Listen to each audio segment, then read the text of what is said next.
Hello, everyone, and welcome to the Stephen Kingcast, one man's musings on the works of Stephen King.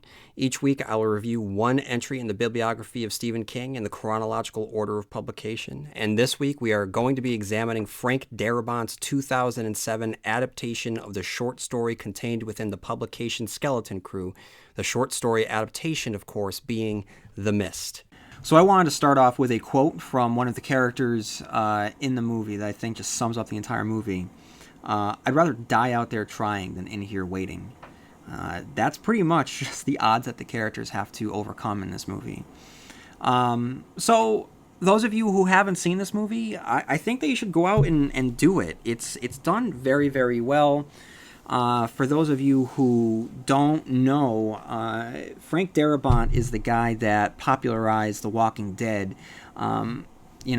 Chances are, if you're listening to the podcast, you know that and you know what The Walking Dead is. But by chance, if you don't know what The Walking Dead is, it's a smash hit.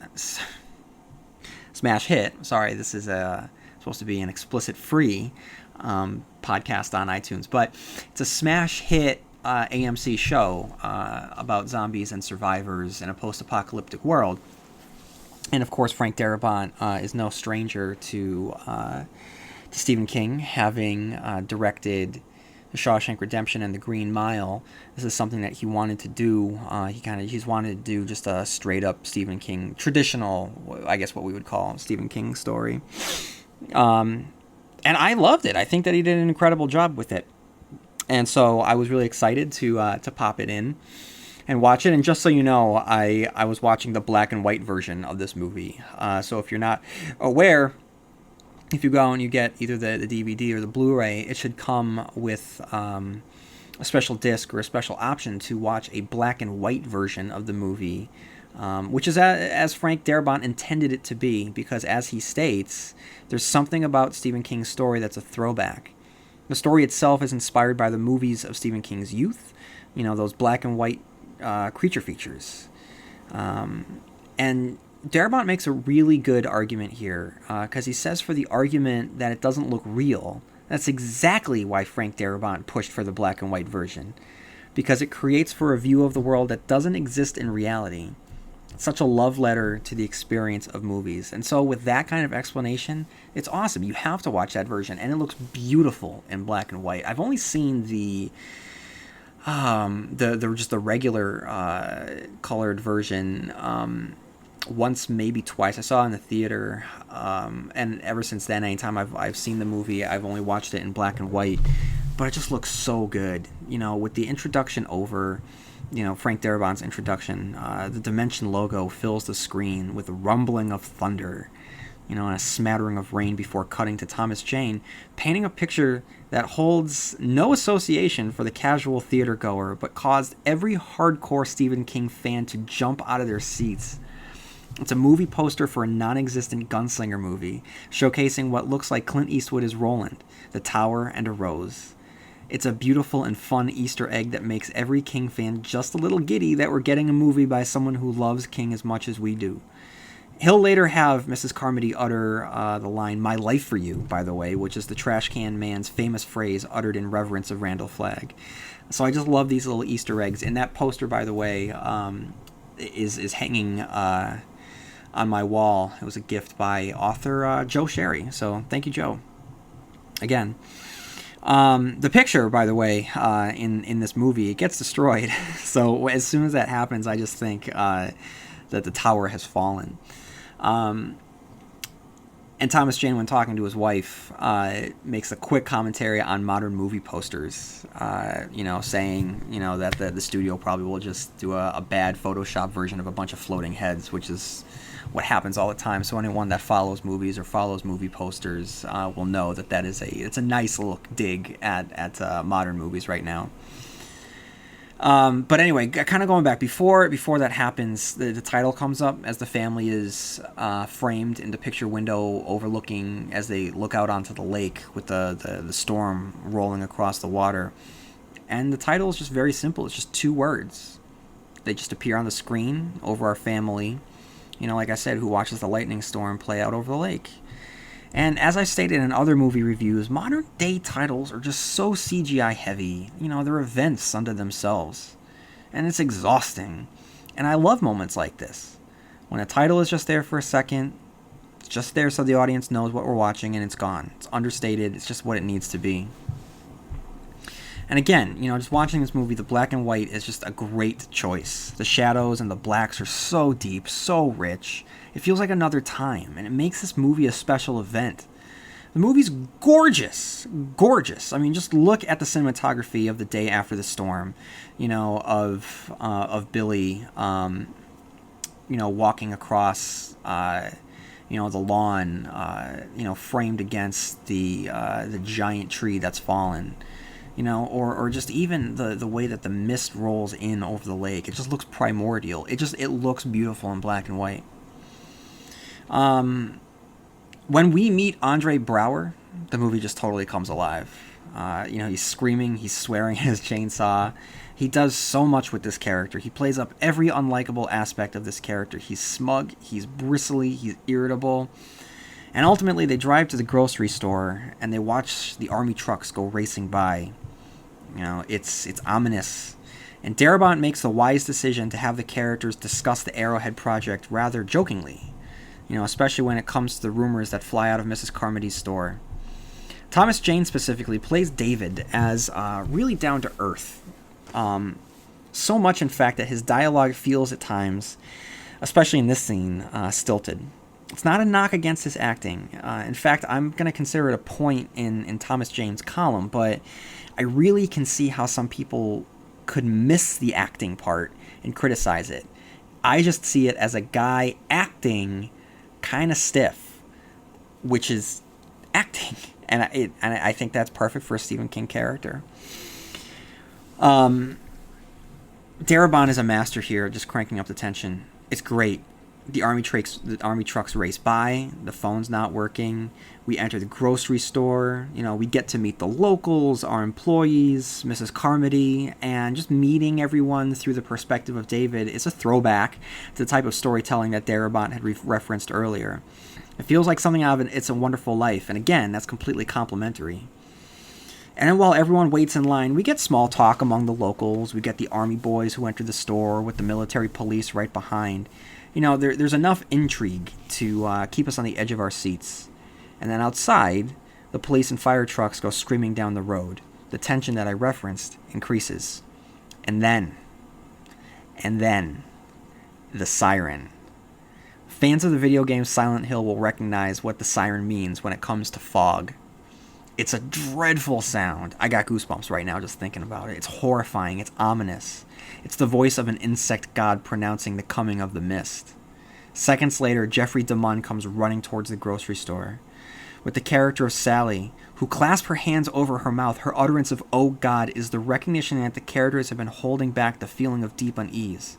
That perhaps this was more than just a storm, even if they can't explain why.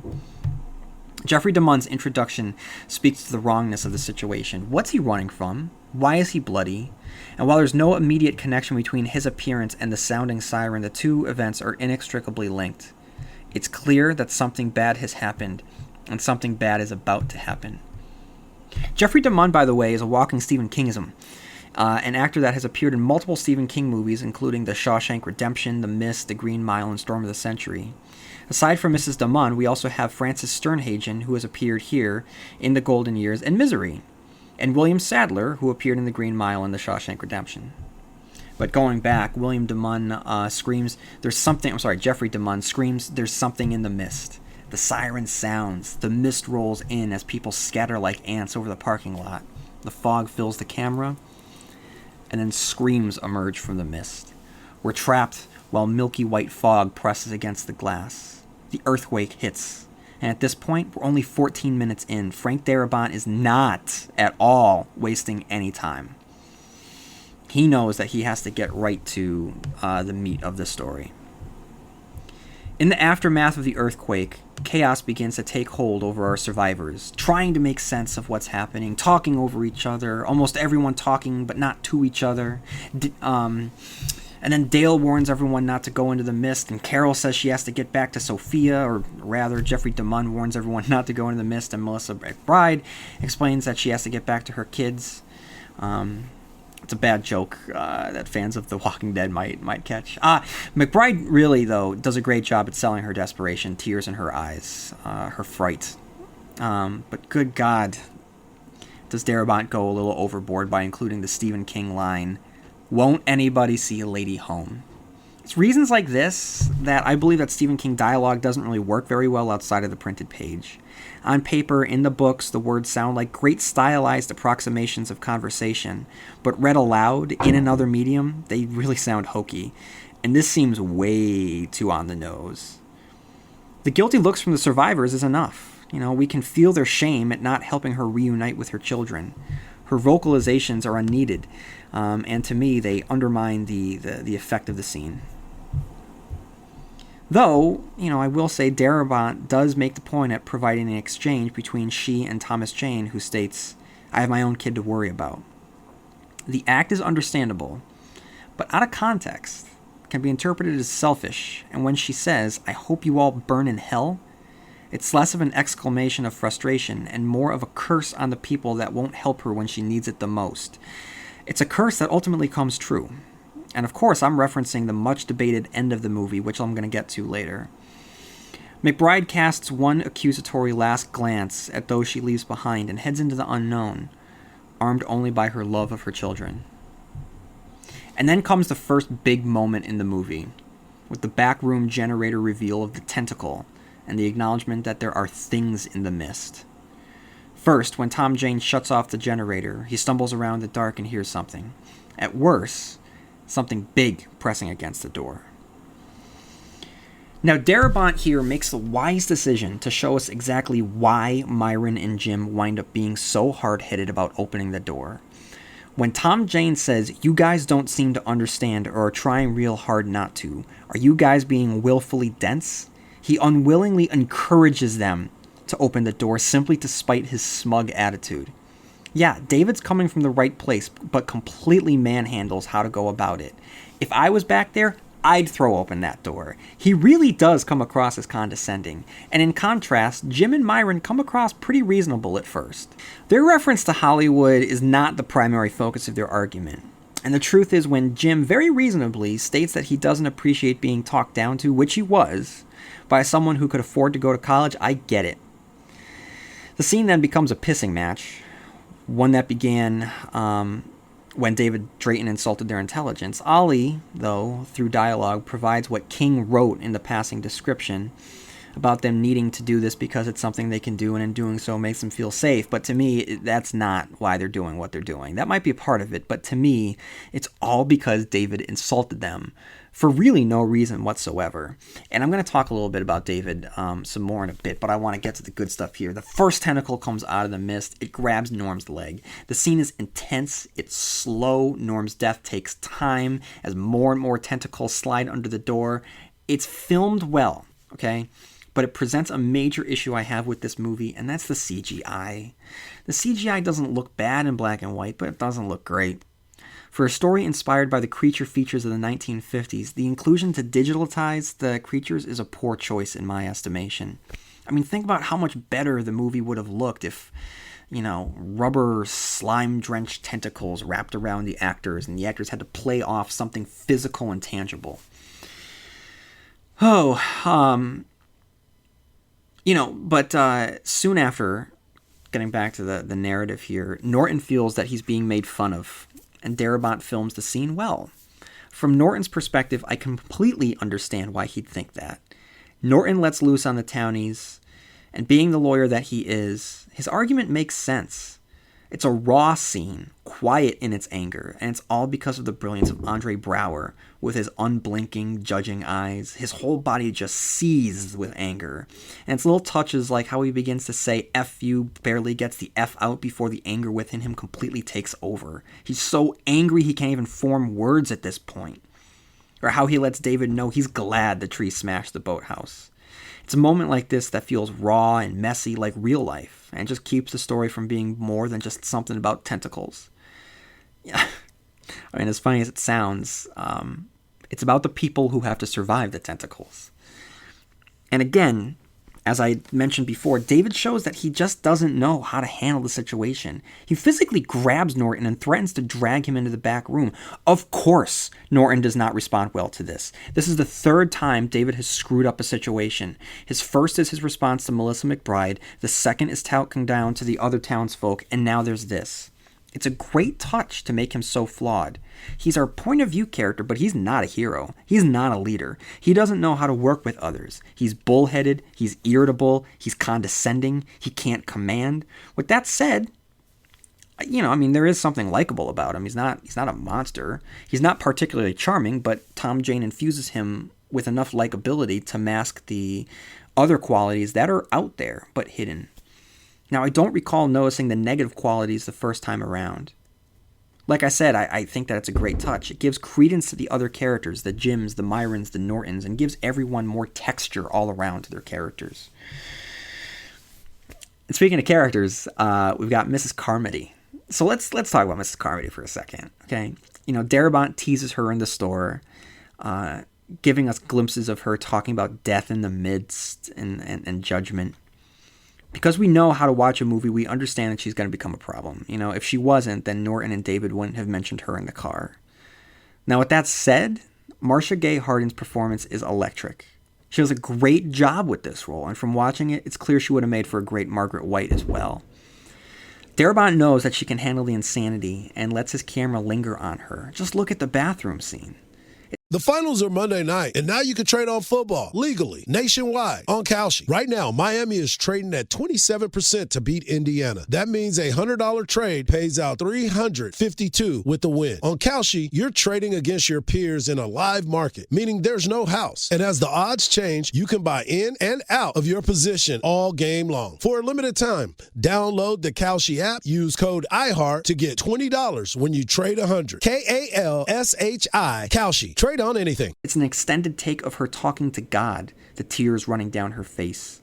Giving her this moment is a great example to put Marcia Gay Harden's skills on display, while also giving her character a moment to actually be a character and not just a one-note villain. She's crazy, though. That's clear. That's one thing that is abundantly clear. Her moment with Laurie Holden is a prime example of that. Whether it be her venomous attack on Laurie, her Old Testament spewing rhetoric, or how awestruck she is when she sees the bugs on the window, knowing that she's right, and as she speaks about God's judgment without missing a breath, says, "Wow, look at those stingers."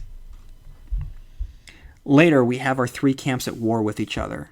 Norton on one side, David on the other, and Carmody being the third. They're all snapping at each other, creating the chaos of the scene. As Carmody goes full preacher, reading from the Bible, tensions rise. Jim, drunk, threatens her. People watch. People tell her to be quiet. She continues. She states that the God of the Israelites, the vengeful God, demands blood. And with this, we know what type of crazy we're dealing with. Her rant is put into place with a swift slap from Amanda. But that does not stop the tension that's built, because Jim isn't happy with the fact that she can hit her, but he can't. Eventually, Norton convinces a crew to head into the mist. For any complaint I have about the CGI tentacles, I have no complaint about how the mist is filmed. It's downright eerie with how easily the actors disappear into it. The scene is so well done, with the line of rope slowly pulling through the doorway like the fishing line from Jaws. Then it starts flying, pulling a group of men. And it's an incredible touch. The rope angles up, suggesting something large has grabbed them. This was not in the short story. The rope scene is, but not the rope going up as something large has grabbed them. It's so unsettling. And then David pulling the rope back, which begins to come back bloody, and still just pulling it. Such an effective touch. Included in this movie that wasn't in the story is a very small, and it's not dragged out, relationship between Sally, the checkout girl, and Private Jessup. It's a nice moment. It doesn't drag. It's not cringeworthy. The two don't come across as horny teenagers. They just have a simple, tender moment that feels real. It goes a long way in establishing their characters, not that much happens with the characters, and really it's just Darabont fattening them up for the ultimate slaughter, but it makes the slaughter that much more. And Sally is soon, like right after, dispatched by one of the flying insects during the night scene, which is so well done. From the quiet examination of the bugs on the window to the terror of the pterodactyl-looking winged creature smashing through the grocery store, it's a scene of pure chaos. I mean, Sally's death is horrible to watch. The bucket of gasoline's overturned, everything goes up in fire, the flamed bat creature flying through the aisles. In black and white, the winged monsters look incredible. Like I said, I've only seen the colored version once, maybe twice. I don't remember how they look, but in black and white, they look lethal. And I can't tell if they're CGI, so a really, really good job on the special effects part. Also in this scene, we get a good glimpse of the bugs, with their terrifyingly, strangely humanoid faces. It's an aspect that was not in the book, and I'm really glad that Frank Darabont included it. It makes these creatures look even more horrific than they are. Also in this movie that was not included in the book is the inclusion of the burned man begging to be put out of his misery. This causes David's group to head to the pharmacy. So not only does it give the characters motivation, but it also shows the reality of the horrors and difficulties of this new world and the chaos that it brings. Then we get to see the group begin to decide their next step. Amanda refuses to believe that Mrs. Carmody will pose more of a threat than she already does, but the others don't agree with her. And then Ollie drops a bomb on them and walks away. As a species, we're fundamentally insane, he says. Put more than two of us in a room, we pick sides and start dreaming up ways to kill each other. Why do you think we invented politics and organized religion? Boom. The next scene in the pharmacy does wonders in showing the hopelessness to survive in this new mist-shrouded world. Dangers come in all shapes and sizes, and all of them, every single aspect of this, is life-threatening to humans. While the world is now shrouded in mist, one thing is clear. It's not a world capable of sustaining human life anymore. As they wander throughout the pharmacy, Jeffrey DeMunn spots a web-covered column, and right after we hear skittering off camera.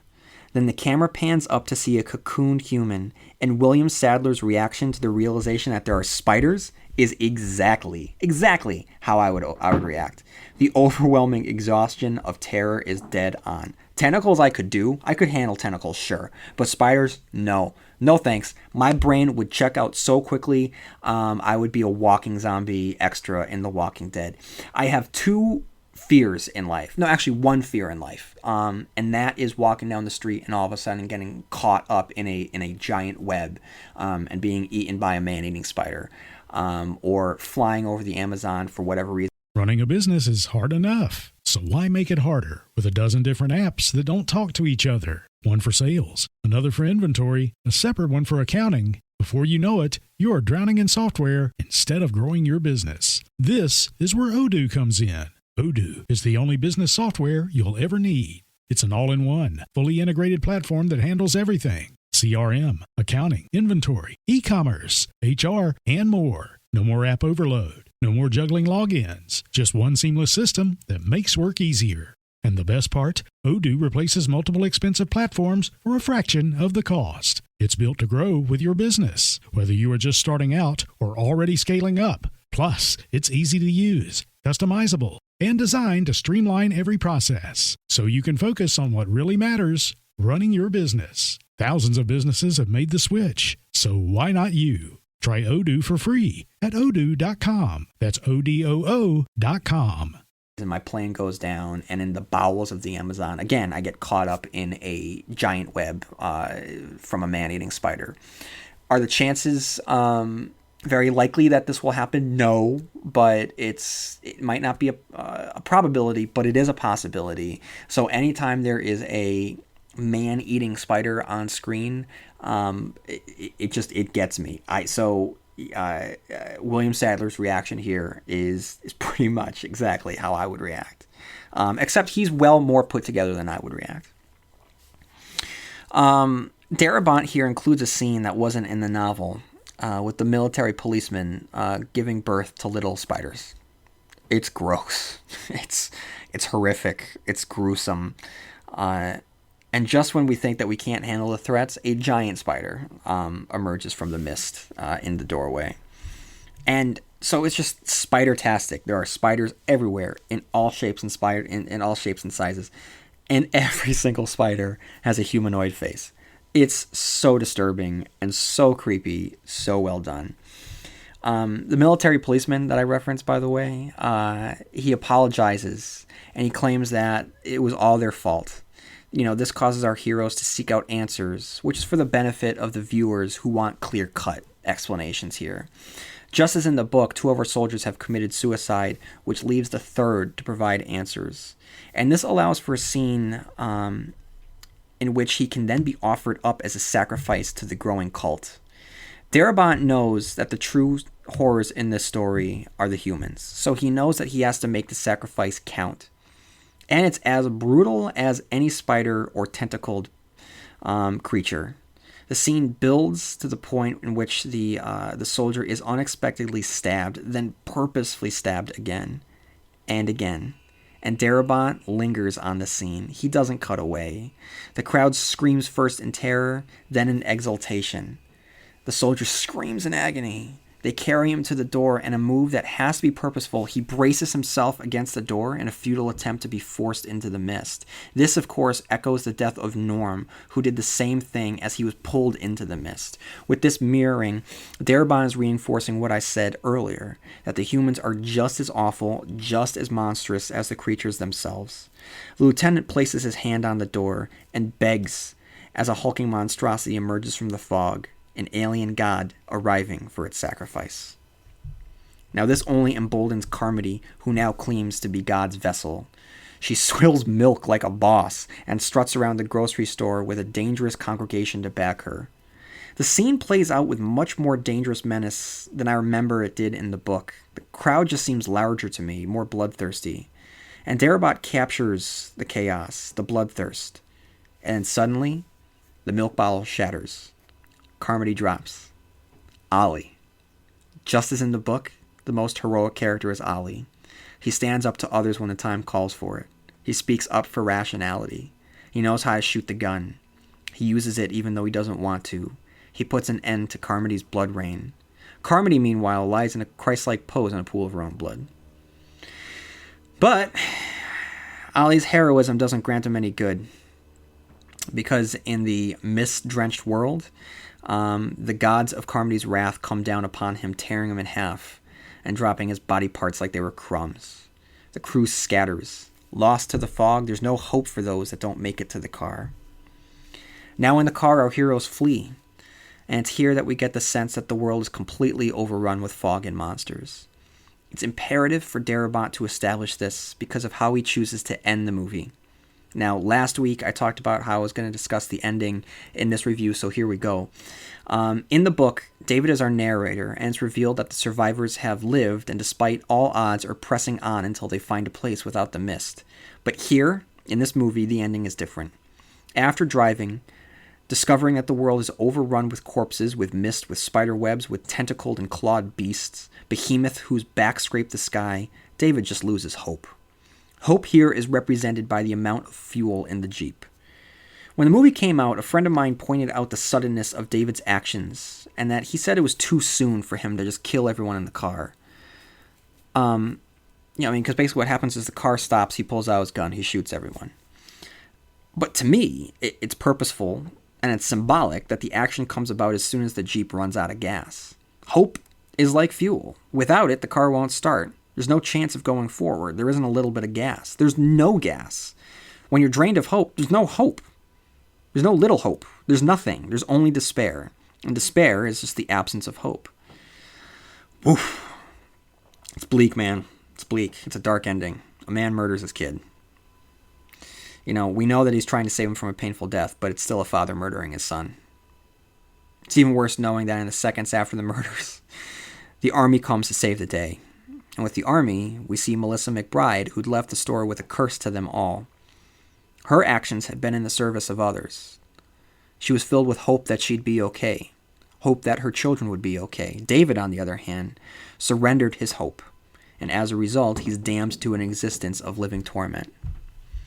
By the way, as I was watching this, it was Christmas Eve, so Merry Christmas, everyone. Yikes. Ugh.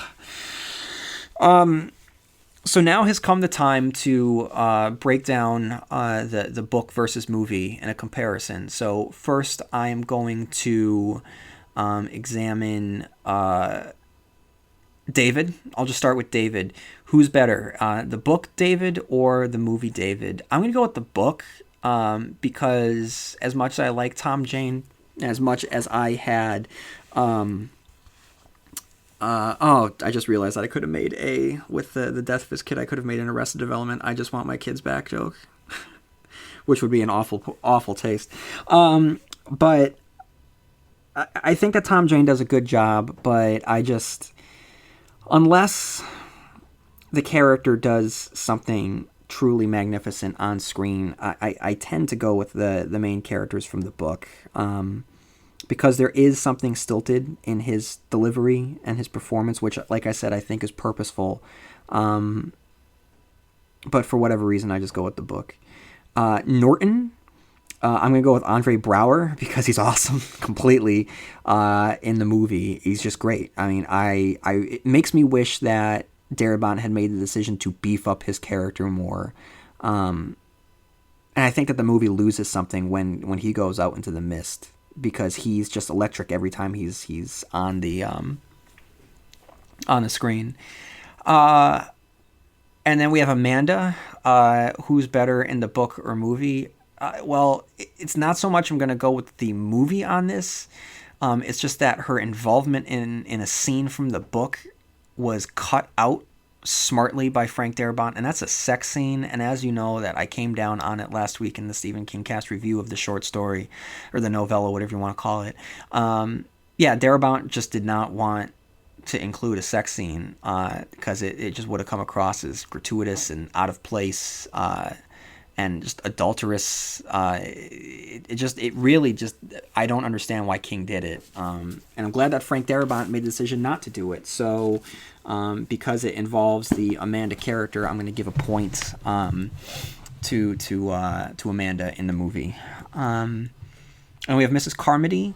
As much as you know what? No, I was gonna give an argument that in the book she's crazier. But you know what? I think that Marcia Gay Harden does a really, really good job from being crazy to just being smug at times, but like a cool kind of smug. And she makes these jokes. And just the way that she plays her, it isn't just a one note crazy. It's she gives her texture. The way she insults people and she really gets caught up in, and compare her to the way,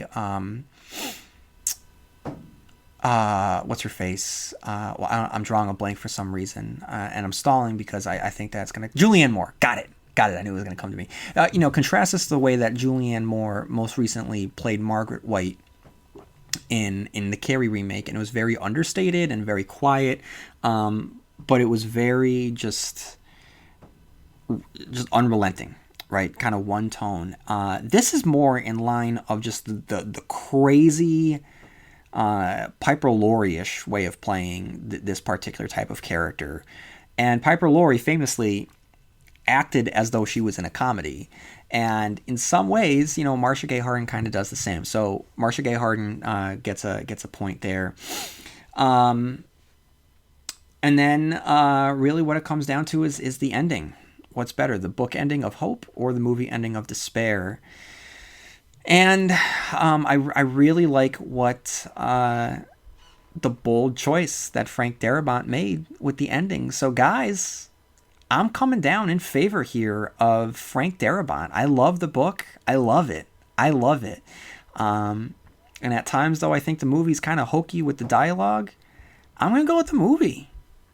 Go figure. Going into this, I thought I was going to be total pro book, but you know what? I'm going to give, the title to the movie here. So, when you're talking to your friends, you can let them know that the host of the Stephen Kingcast came down in favor of the movie. So that's all I got for this week, guys. But I'm not necessarily done with Skeleton Crew yet.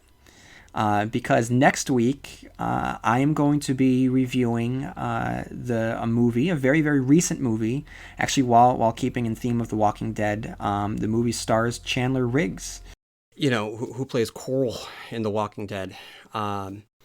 as the main character in an adaptation of the Skeleton Crew short story Grandma. The movie is called Mercy and is found on Netflix instant streaming. So I'll be watching that and reviewing it, which will be available next week or soon on the Stephen Kingcast.